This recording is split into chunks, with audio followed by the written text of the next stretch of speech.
welcome to the Spagadledash Podlecast, where we feel productive and you don't. Today's topic is Jubilation Week.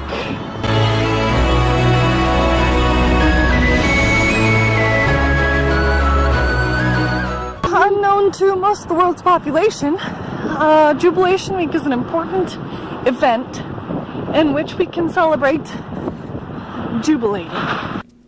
It is sadly unknown to most people. Yes, this should be something celebrated by the whole world. Jubilation Week.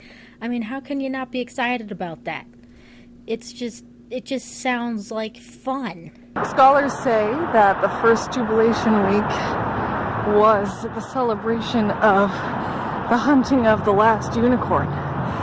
But regardless of what its origin is, it was reinstated, rediscovered a few years ago, and is now celebrated as kind of a pick-me-up for the after-Christmas blues. I'll be sure to put a link in the description of the official documentary written about Jubilation Week.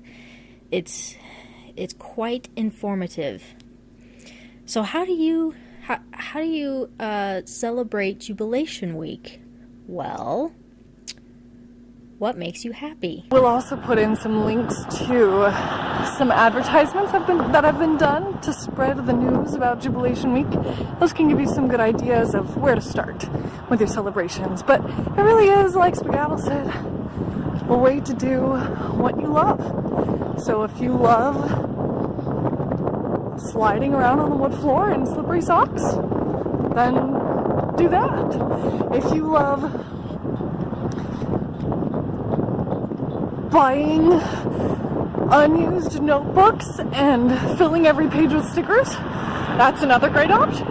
The holiday is celebrated the last week of January / the first week of February. So whatever week ends January and begins February, that's the one. So unfortunately we are getting this out a little late, but there's still a couple more days to celebrate it, and hey, next year you know what to do. The reason this week is the perfect time for jubilating is because Christmas is over, you've already broken your New Year's resolutions, it's still the bleak midwinter, and the only thing you have to look forward to is Valentine's Day, which for some people is just a reminder of how painfully single they are. For other people, it's just a reminder of how painfully poor they are. So, we could all use a little something to jubilate about. Personally, being single myself, I do agree with that, and poor, yes, poor and single. Both are such a great combination. But, we actually celebrate, there's a couple of Valentine people, their first name was Valentine, in my family history, so we like to do a little birthday party thing for that on Valentine's Day instead. But yeah, that was brought about because my sister and I were single, and it's just kind of stayed the tradition where we make a cake. It's just a reason to make a cake. But hey, why not make a cake for Jubilation Week too? Cake.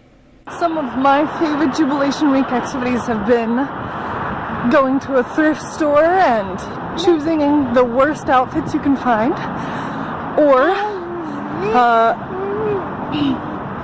placing a cone that's out of order in a parking space.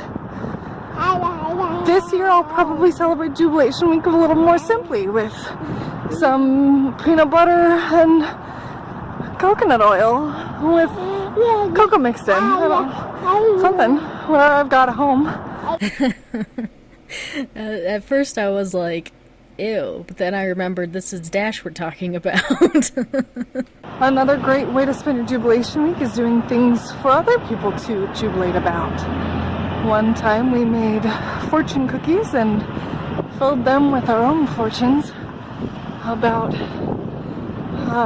happy things to make people laugh.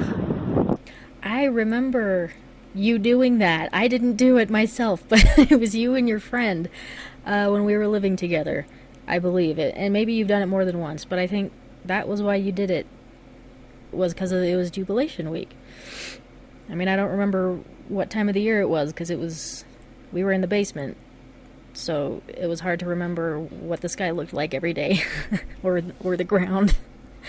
I do remember doing that. Let's see, things that I would like to do. I mean, I've been crocheting. I've got a couple new things that I've been crocheting for other people. Like she said, doing stuff for other people. This is for a lady that I know who has to move because of her husband's health issues. And we'll miss her a lot. So I made her a little dog. And then another friend who's going through kind of a hard time, I made a Hedwig. Hedwig, is that how you say it? I'm not a Harry Potter fan so much. Dash can correct me if I said it wrong. But yeah, I made a little owl for her. As predicted.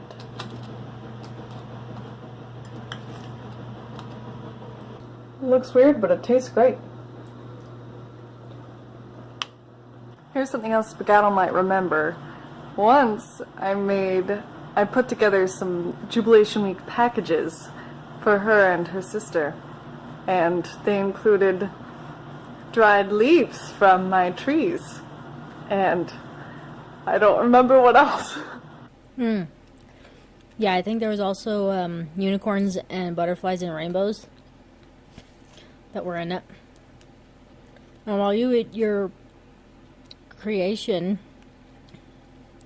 I'll have some of my shake, Reese's and Kit Kat. So as we end another Podlecast, we're going to take a look at the moon here.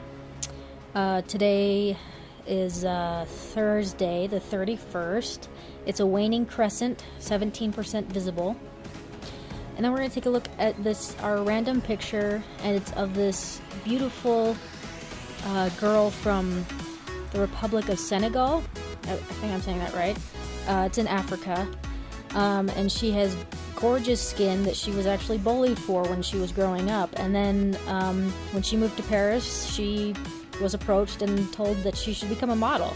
And she's very popular now. But I mean, just look at that smile. It's that just embodies Jubilee right there. I think it's a perfect picture to end on for this episode. I agree, she is stunning, especially with that big smile.